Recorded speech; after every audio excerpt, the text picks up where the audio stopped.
Hi, do I record on this computer? Okay, got it. Got it. It's going. Okay, I think I got it. Okay, yay. Okay, bye. Okay, I did have a question, then I found it. All right, bye. All right, good. Here, nope.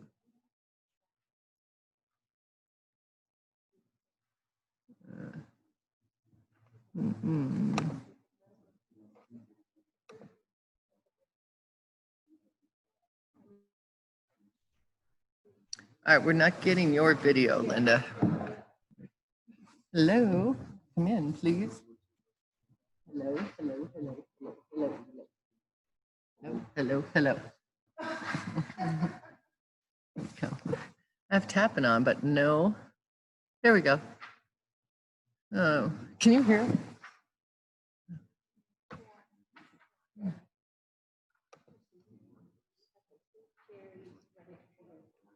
Oh, good. Hey, Sloan, do you have this on your phone? Would you just go in the lobby and tell me if you can hear these guys? That would be awesome. There we go. There we go.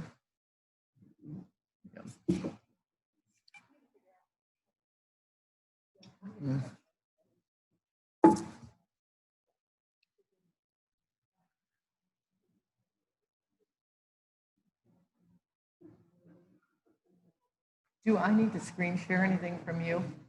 Yeah, I have something, yes. Okay, hold on. Let me see if I can find it. You just allow him to screen share? Mm-hmm. Oh, somebody hang on. Let me get the people.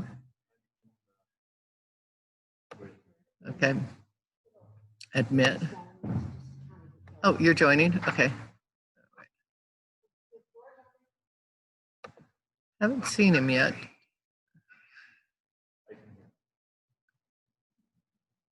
You're in.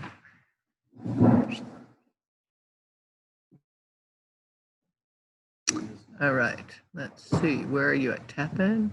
Tap in more. Chat. Allow. Put in William. Allow record. Captain, do you know how to screen share on here? Have you done this with Zoom before? Yes. So if I can screen share, I can pull it up. Okay. Because it's on here. Show me how to let you screen share. On here. Do I need to go back down to here? No, I don't think you need to do anything. I just, on my end, I'll just do the screen share from my computer. Okay, cool. Yep. All right. Woohoo! Woohoo! Woohoo! Woohoo! Up. Andrew's coming in.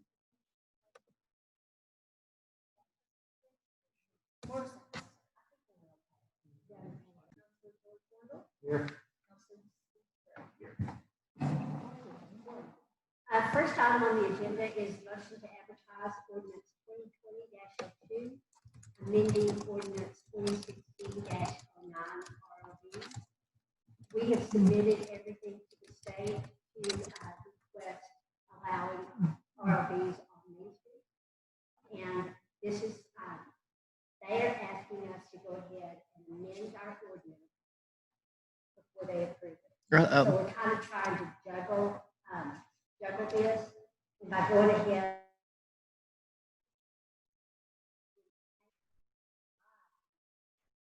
Louder, Linda. Yeah, yeah.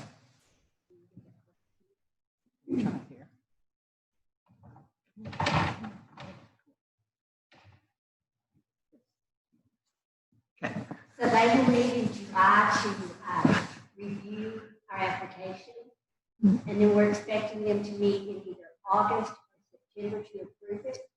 And we want to have everything in place on our end, so as soon as it's approved, we can meet and approve our ordinance.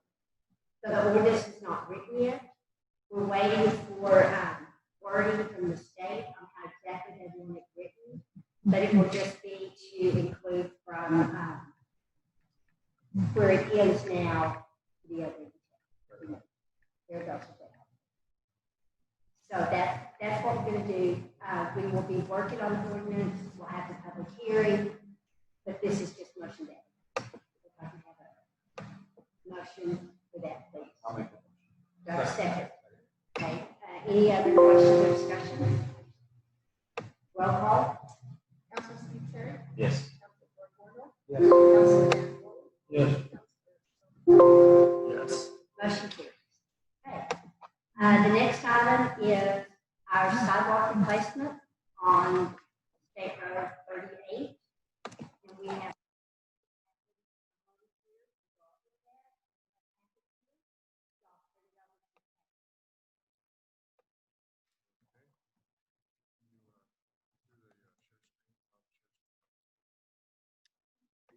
Go. Where am I at? Share. Oh, I'm just gonna allow sharing. How's that work? Can you get it? Share. Come on, baby. New share. I don't see anything on here tapping. Computer sound. Come on. Sharing yours.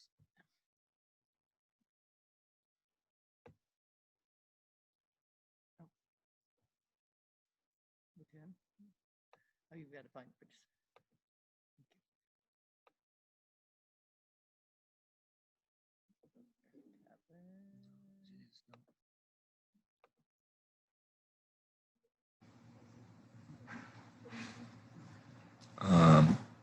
Make him host. I don't know, sure. Let's try. Tap in your hosting now. Got it? Okay. Oh, there you go.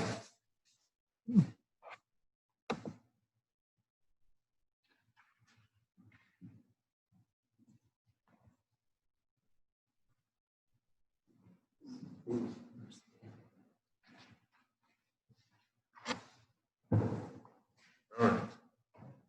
Thank you, Mayor and Council. So the project we are here to review and provide information on is for the sidewalk replacement project.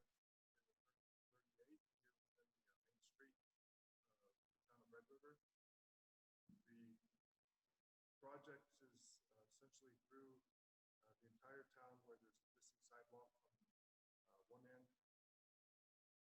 extending to the other. Goals of our project are replacing the existing sidewalk along 38 with new sidewalks, replacing curb and gutter with the in whole or in part. Look at the increased visual appeal and character along Main Street through streetscaping, increased pedestrian and motorist safety by possibly including curb extensions, and most importantly, through the way the funding was provided is to ensure compliance with the ADA guidelines. The project is currently funded for preliminary design with the DOT Call for Projects Fund. One of the items in the design as we look forward is it's referenced as streetscape. The pictures that are here are existing conditions within the town. As we go through, you'll see the roadways, but the curb, the sidewalks, different seating arrangements, and then there's some planning areas that encompass areas of vegetation. Some of the goals we looked at, and we'd like some input from you all, are if you want to add planters or other bollards or items to increase safety, seating areas for resting and socializing, and adding beautification items through different finishes of types of material used in construction.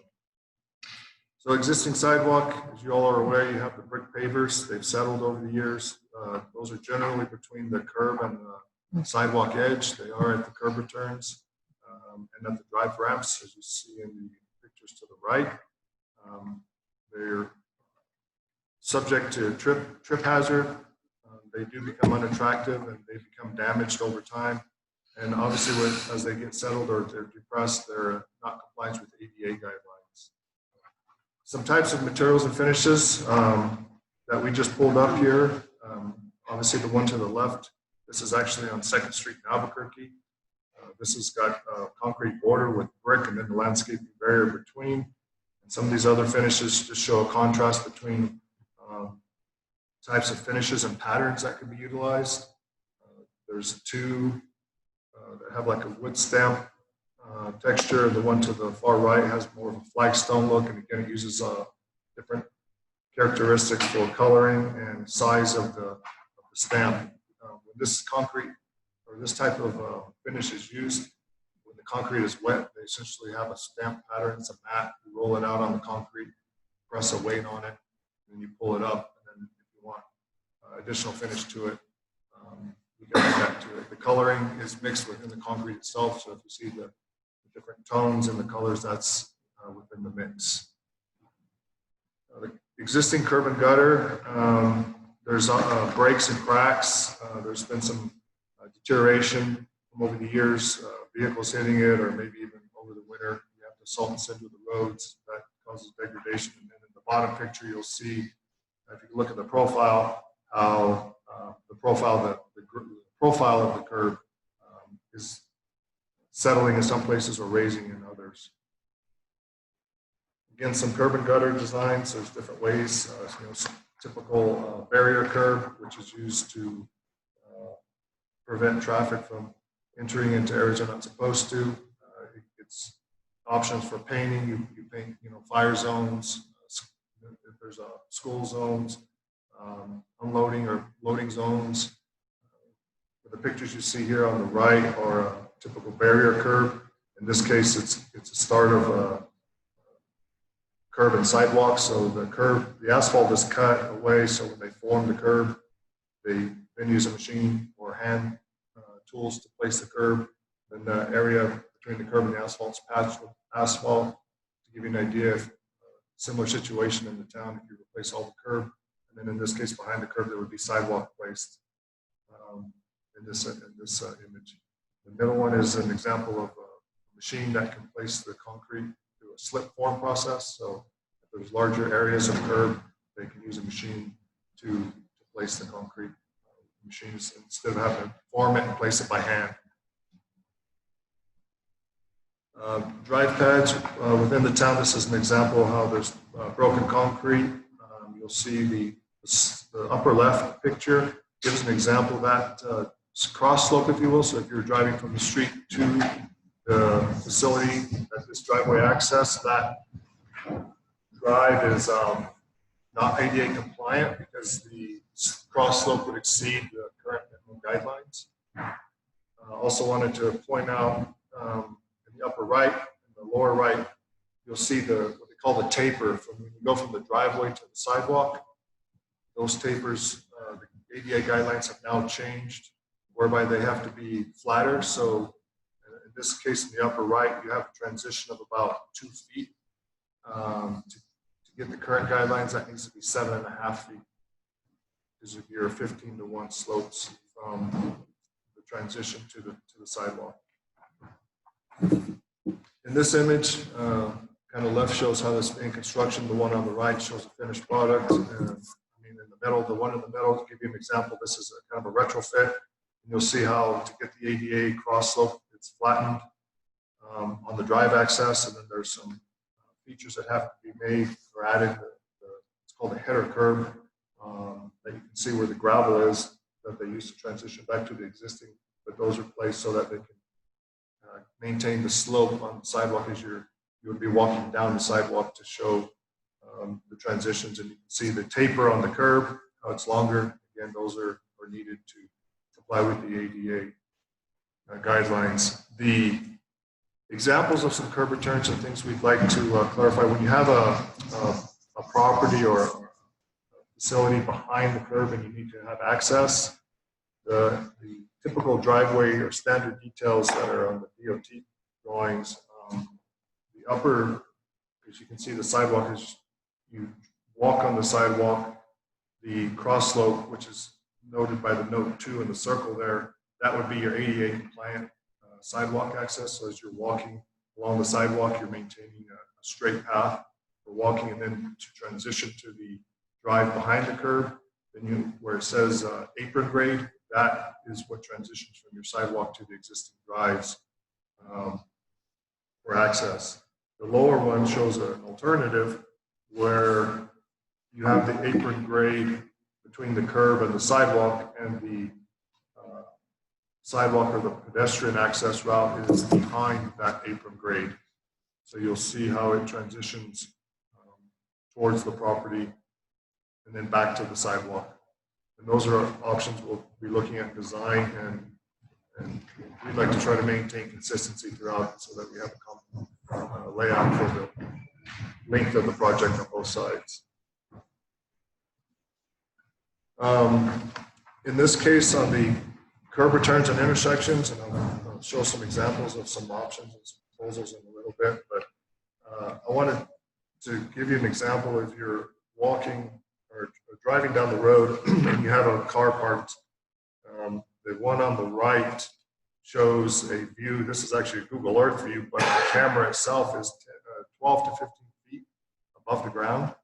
So you can see at that eye level how that corner is obstructed by the parked vehicle. And just consider that if you're in a vehicle driving, you're going to be down lower to the road grade, so you have less visibility to those corners. The other picture will bring up some options and some items for discussion with respect to the middle median. You can see how it's open and you have traffic on both sides. If a pedestrian is crossing from one side to the other, they're traversing a parking lane, a drive lane, a center median, another drive lane, and a parking lane to get to the other side. Your existing curb returns are currently in place. There's some examples here. You'll see in where there is concrete, there's not one in the lower left, but the others, you'll see how the access, if you will, to the sidewalk is really centered in the arc of the curve.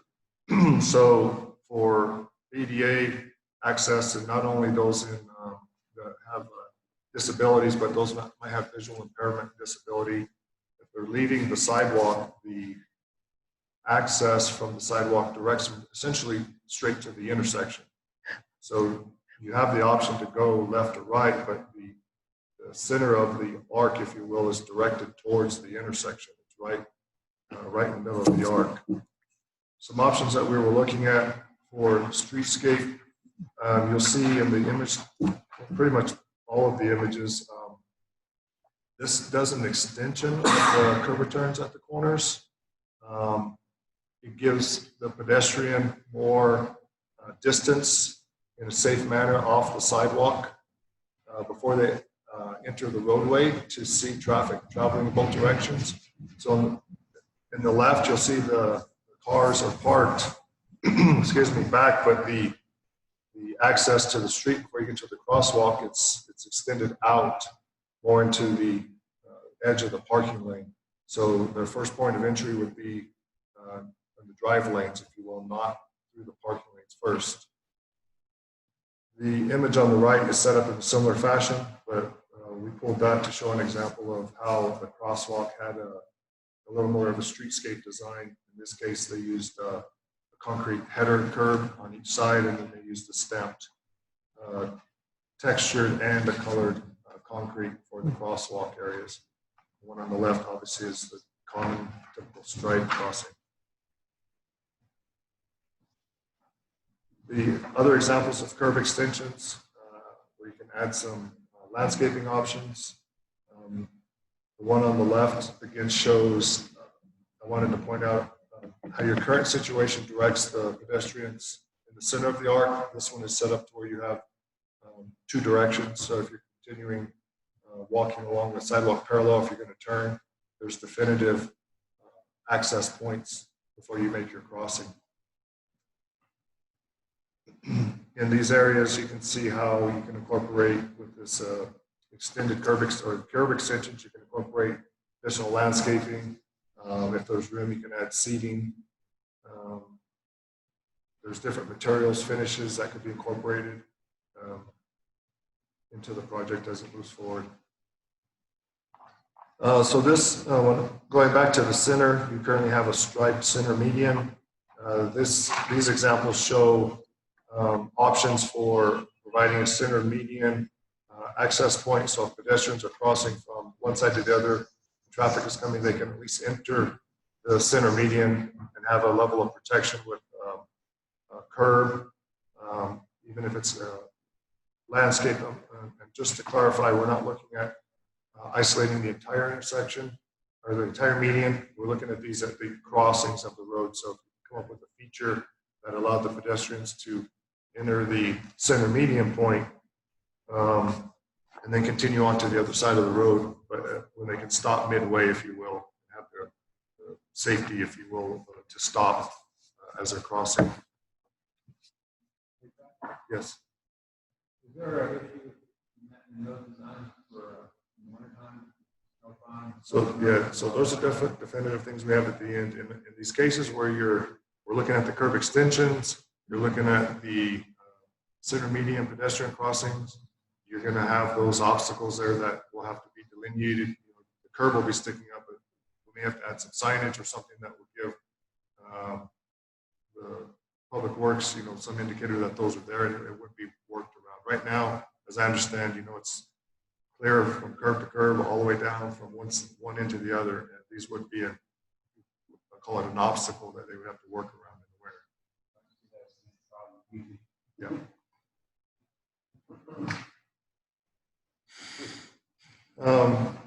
Yeah. So some different items we wanted to also bring up and we'll expand on, or you have some rest or recreation areas to sit down. Some of them have landscaping, some of them have benches alone, some have benches with trash receptacles. The drawing on the left just happens to be what we've inventoried so far. It's not very large to see, but you can see how they're concentrated in some areas and dispersed and less frequent in other areas. We would look at the type of bench that you want to incorporate into the project. If some are added, the ones that are there, if they're going to be reused, how many, the type, you know, again, quality and quantity. The one item we did want to look at, what we've discovered so far, is where you have the bench seatings. Those are generally outside of the DOT right-of-way, so those must be on the private properties. The right-of-way is very close to, excuse me, or at the back of the current sidewalk, just a few inches over. And I say that because if we incorporate additional seating, if you like to do so, we want to work with the businesses, residents to coordinate that as we move forward. These are just some options that give types of seating and what we've seen in other projects or in other communities. The one in the center at the bottom you can see is at a crossing, and they've kind of made it as newspaper or paper. They've got a trash receptacle plus the seating and landscaping combined. The one in the upper left, where that is, it's got a bike rack and it's got seating, and then the regular, you know, bench, the different types of benches and seating that you see, whether they're walls or large stone designs, manufactured seats. So some of the things we're looking at for decisions are kind of listed here. We can go through them, talk about them, gives us an idea. Some of the items are important for us to move forward with the design, and some of them we can address as we move forward. The ones for important for design have to do with the curb and gutter, the quantity we're going to replace, if we're looking at replacing all of it. Extensions, you want curb extensions, you want median access points and so forth. One of the items we're looking at the curb and gutter, besides the fact that you have a lot of it that's deteriorated and broken, or it's going to have to be changed, is if we did want to point out, if we end up replacing just damaged areas, if we replace just the tapers and the driveways, wherever we cut or construct those, we will be cutting into the pavement about 12 inches. So you'll have a patch, about a 12-inch wide patch at those locations. We also recognize that you currently have a reddish colored concrete. And if we want to go with reddish colored concrete, the existing concrete is been there a while. So to match colors, it won't match exactly. You see sun oxidation or weather and so forth. It takes its toll over the years. So it would look patchy, if you will. It looked like it's been a patch, and it will be. The sidewalk, another reason is if you look at the curb and the profile, the sidewalk has to be ADA compliant. So the cross slope if you look at it as you're walking down from one side left to right or right to left, not exceed 2%. So the basis for that 2% is going to be the back of the curb, whether it's existing or new. Well, if your existing curb is uneven and they're trying to place the sidewalk at a grade, there may be where you want your sidewalk continuity, your profile, and your cross section to match. Where you're at your interface with the curb, it may not, because you're trying to make your pedestrian access ADA compliant. So that's another reason we brought up the idea of replacing all of the curb besides the existing colors, the condition that it's in, and so forth. So, any questions, or is that kind of like drinking water through a fire hose?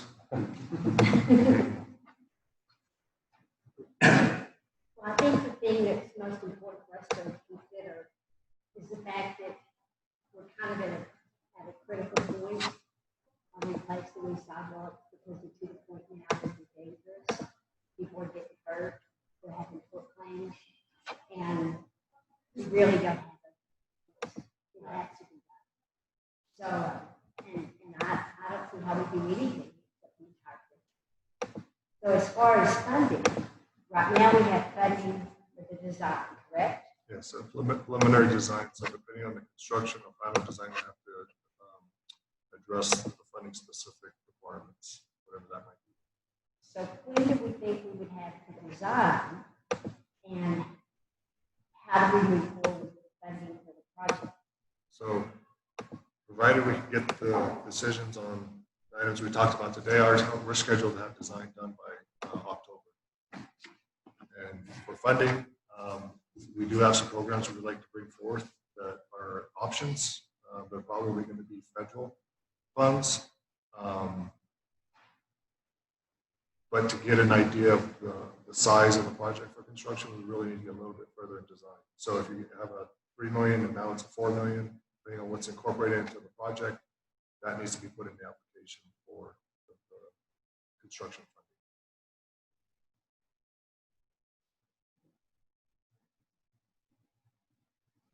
So today, you're wanting permission to move forward with design, correct? So today we're trying, and if it's not today, so very soon, to maybe absorb and take into some of these items of discussion. And in the curb, we can look at replacing the curb. We start looking into the sidewalk and drive pads. I guess one of the questions is, do we want to look at colored concrete in any fashion, whether it be at curb returns, specific locations? Do we want to look at? Yeah, I mean, it just seems to make sense. The color was a good idea at the time, and it was attractive, but it's faded, and it's people who do buildings and try to match it. It just looks okay. Right. So, I mean, I think it's great. Just non-stamp. Yeah. Yeah, the stamp is, it's cool looking, but how do you patch it when there's, you gotta get it patched, stamped, and also, I was gonna mention that, like, for snow removal, you have your little groove, you're gonna have that in there, turn it into ice, and it's gonna be harder to clean. So I recommend just going with straight sidewalks. My question for you is on the extensions, where they're showing in here, or they're out, so doing the snow removal, is that gonna be, It's gonna be a problem for us and DOT. that would be, Yeah, DOT probably take it out with their truck. I know. Well, you know, maybe in more time, you just have to be careful. But I think looking at places that have. oh, exactly. Yeah, And I as will. far as the texture, is there one texture better than the other that might not be as difficult to maintain? Because I really like the texture, the wood texture, and I think it would add character. So what I wanted to state that a lot of the pictures you saw, I did take at Estes Park, Colorado. So it gives you an idea that they have these implemented in their community. Going back to the texturing,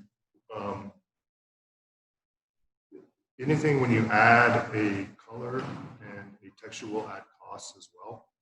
what we've seen in a lot of the instances is where communities have elected to do that at like the intersections or at like a business entrance. So it breaks up just a constant or continuous gray concrete with a broom finish. As far as one or the other, it's really what we identify in the project that the town decides on. The contractor will have to get the stamp. I have seen in New Mexico, I've seen the flagstone and the brick look. I haven't seen the wood, but again, the mat, if you will, that they use for the stamp would be something that they would purchase, for the project and use. The key in the ADA is that we don't exceed a 1/2 inch depression or thickness. So the texture itself is going to give you not only for visual appearance, but it will give you some traction. I understand if it's flat and you don't get the water that's off, you get the ice, it could get in there, but you're going to have that as well. And then it gives you an option for excluding some of the, we'll go back to example we have here in the community. Let me find, it gives you the option to exclude that curvature. And you'll see in this picture here, it's got these truncated dome devices, is what they're called. You have to have some, I'm sorry, it's curb extensions, and I'm sorry, it's not. It's 13. Should be a 13. And you'll see the yellow when you transition from the sidewalk to the roadway. Those are required to give visually impaired the notification that they're transitioning to, or I shouldn't say unsafe, they're transitioning off the sidewalk to the travel roadway. If you have textured and or grooves, you can put it in the concrete. Again, considering ice and snow and how that's going to affect, you can do it within the concrete itself, and not add these to the concrete. It's as a surface application. It can be within the concrete, depressed in. So the finishes back here, number 6. All of these are showing where they add a color mixture on slide number 6 with the sidewalk designs. It says design scope, materials, and finishes. That gives you the idea where they add a coloring agent to the concrete at the plant before it's brought to the site. And then when it's here, they'll be placed in forms, and then they roll out the stamp on the concrete after it's been troweled, and then it's got a weight applied to it, and then they peel that up. So it's a combination of placing the concrete, or mixing the coloring, placing the concrete, and then placing the stamp, removing the stamp, and then cleaning it up. So if we were to say, like, we went with a stamp like that, and say we had a leak, we had to repatch it, with the color match it, patch it. Yeah, so I would say it depends on how soon the leak is to when it's placed, but over time, just like your roof on your house, your paint, anything will fade over time in the weather. And if it's something the town, for consistency, if a pattern is used, I would think it's something that you would maybe want to buy a stamp yourself if it's something that you think is going to be an issue. And we could use the stamp just kind of as accent in certain Yes. places. Yes. I think that, like you said, just at those intersections where we do bump outs, we do that, which I think we should. That's a place for greenery, slow traffic. It's tighter. Keep people parking on the corner. Keep people from parking on the corner, which is several of it. That's Yeah. And, I think if some of these look really neat, how you have kind of like a featured sidewalk, whether it's a color or a concrete or something, because, the paint's fresh and bright, but people still don't. And I think if it's really noticeable, We're gonna have a sign too. a sign in the middle will, Little even on the sides of pedestrian Right. crossing. state law stop pedestrian. How wide would those about the, how much room it actually take up. So the curb extensions at the intersections? So the curb extension, they can be any size, but generally the face of the curb, so you have they call it the pan, which is the flat part, and then the face and the back. So generally the face of the curb will not be any further than what would be the a foot to 2 feet from the edge of the driving lane. So the stripe, So those, yeah, because it looks pretty gentle. If you look at this Yeah. one, this example. so this is back on slide 13, where it's got the curb extensions intersection design. So Catherine, by doing the curb extensions and the bike outs, how many parking spaces do you think? I would think you may lose one per block on each side because, and that's a kind of a guess. And the reason I'm guessing is because you currently have a It looked more modern. on slide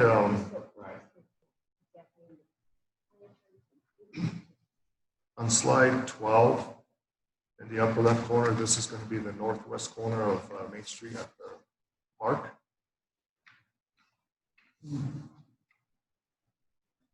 And you can see how, now granted, I don't remember the name of that street, but I can't read that sign. But you can see how that's set up for parking. Probably, Looks west, right? yeah.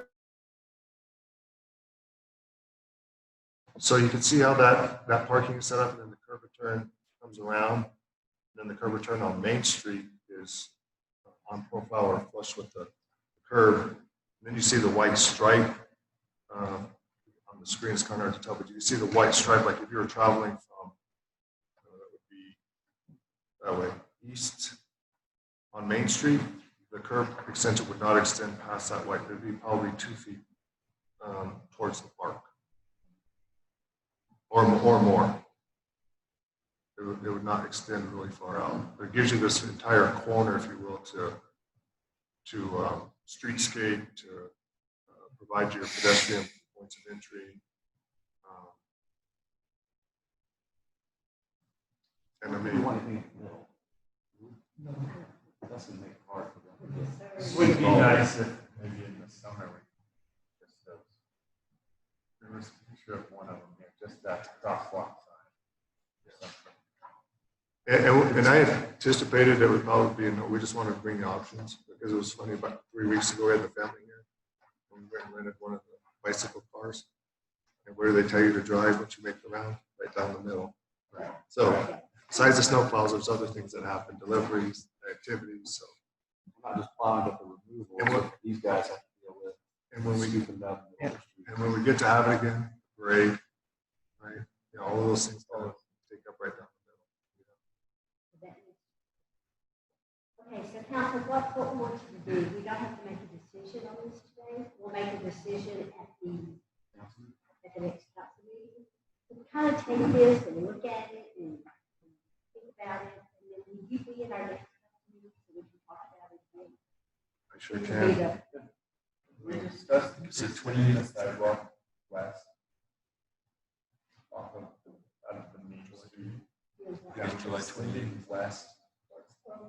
Towards Oro, you know, I mean, because I don't know if you guys have walked or ridden a bike down there, but it's highly traffic. Darker it's not. You have to go on the shoulder of the highway. Can we extend it to I'm sorry. going on down? Going west And we leave. To the south, I mean, because we've got parks down there, and if we're planning on putting parks more heavy down. The south side of the road, having the sidewalk. So I Oh, do. extend the sidewalk Yeah. farther on around the curve. Around the curve and down through That's true, there's a the lot of rest of traffic town. there. There's a ton of foot traffic. And you're walking the shoulder of the highway. And it's scary. Got that. And so now would be the time Absolutely. to add it. So I'll have to look, I know that Would we go all the way to the river? Maybe you just have to look and see where there's space available to get close to the river. I But I mean, I right think if before you the regular RV park, at least get them to the park, you know, some, get them to the park and then they can I've get seen them to, walking past that. but at least you get them to the park and then if there's eventually a trail, Red River requested trail that ties into the park there, then they can hop onto that trail. and Yeah. continue west. With this particular funding that we had right now, it was scoped out for this particular area. So we'll have to look into it and see if we can extend it, because we may have to But get there some. might be different things available. Yeah, It would just be nice if we did it all at once. and it's on our ICIP to extend sidewalks on both ends of town, going east and going west.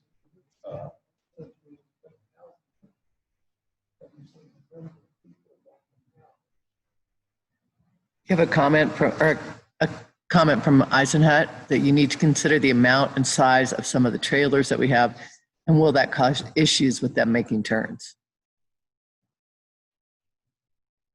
Will it affect the turning ratio? It shouldn't, so, There's a car there now, right? And the park, it's not gonna go further than what a car would stick out, right? right, so in this case, So it'd be about, Captain, so what you're saying, probably about where we have the car parked, and we've got parked now in the curb on the corner, so the extension would only be about half of that coming out, correct? yes. And it'll be rounded. So- Yeah, I mean, it's still there. Yeah, it would, and this slide 13 that I have on the screen,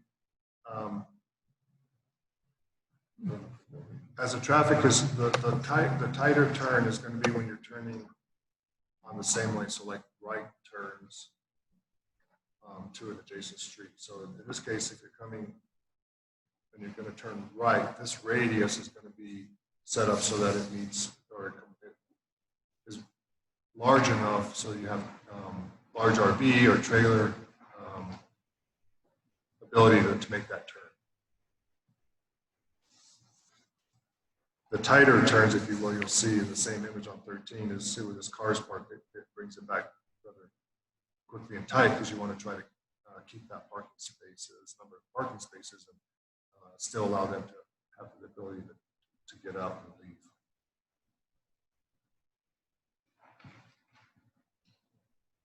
Any other questions? So just look through this, kind of drive the town, give it some thought, and then we can either do a special meeting on the 14th or a regular meeting on the 28th to, what do you make of this? Might be nice to have you this time. Yeah, so we're not really gonna rush it. Get more time to thought. So how does the 14th look for you? So I do have a, if it could be later, I have a pre-bid in Fort Sumner at 11. Yeah, But- I mean, that day. Oh. So you could do it later, I could be here by.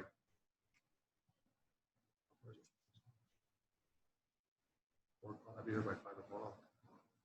We would just move the public works meeting to an earlier time if that's possible. Sure. 4 o'clock, so fine. Or unless you want to have public works. We have that in that. meeting. Have them here. What do you think about that, Isaac? I mean, that's what we're discussing. Is So just have council and public works. that okay? So that's July 14th at 5. Awesome. Here.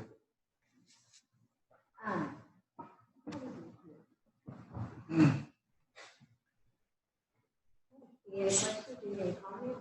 I just, so I have a couple of things would help us to kind of move forward with the design until then. So we are looking at replacing all the curb and gutter. Missouri opinion or maybe even a preference that we could talk about regarding on the drive access. I'd like to share our thoughts that we've been discussing in-house with staff and design team. Examples from DOT drawings. This is just a couple of options. Where you have the sidewalk that maintains its is in line as you're walking on the sidewalk, and the apron is behind the sidewalk, versus having the apron between the curb and the sidewalk. We tend to like type, it's called 3A top instead of 2C. And generally the reason being, our thinking is when you're here and people are just conversing, communicating and talking and they're walking along, if they're not looking at where they're going, option 2C at the bottom, you have to be attentive and have to be here to make that transition. Whereas if you take 3A, you're just going straight. I think that makes more sense, just to keep it straight.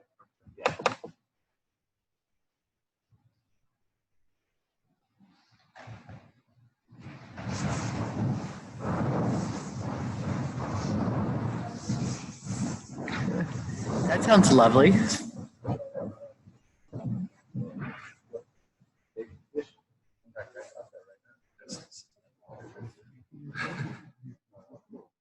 So Kathy, can you guys put together like a preliminary plan of what it's gonna look like? If we do some of the bug out, we do the stamped concrete places, or that's it, you just sort of give us an idea for the 14th. Yes. Okay. For the public to see. Right.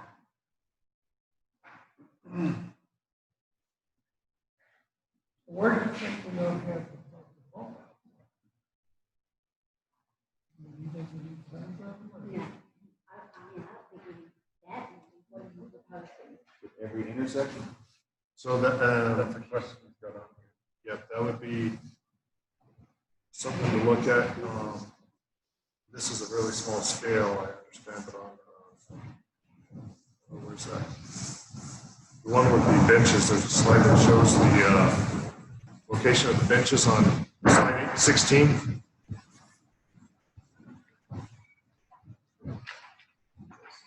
I'll bring enlargements of the drawing, but if you can see on the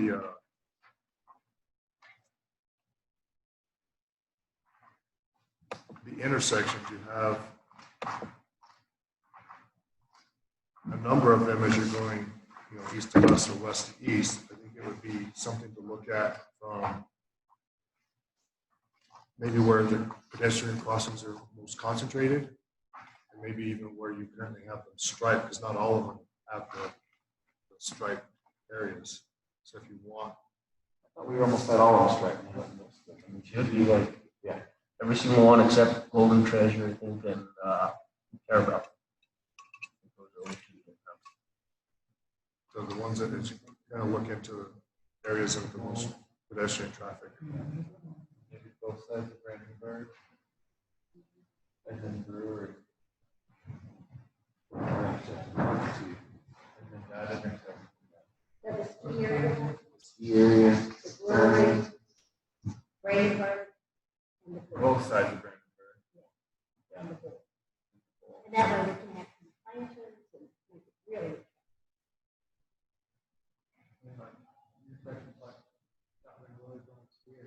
Right.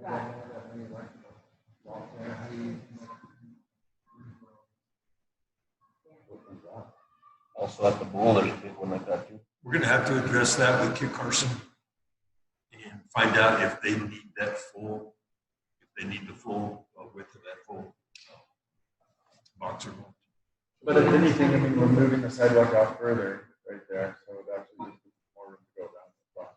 Yeah. Because we would have to jog around it because we've got to Another have way pattern comes access up to the sidewalk. to the corner now, it's all set in. It's all both sticking out on the front end, so. Right, that's the way you You want can to just carry it out. So we've got more room. Right. Because it's an issue right now. You can't even get a wheelchair Right. by it. Right now in both those areas.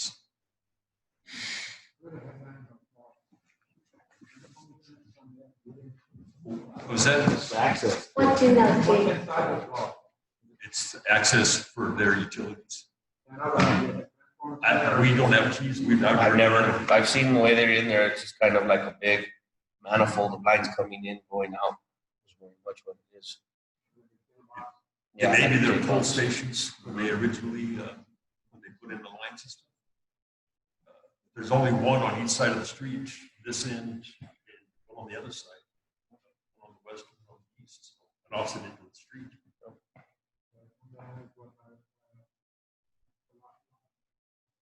Yeah, it's an old bank building. Yeah. And it's possible maybe you could be flush with the ground instead of being raised up. If it's flush with the ground, with the sidewalk, that probably won't be an issue.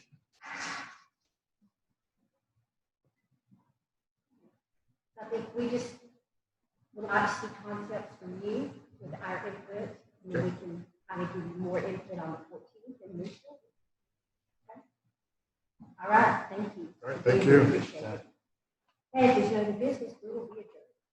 And just so everybody knows, the chamber is having a 10 o'clock meeting to talk about the parade, which has been canceled, and what's the next one.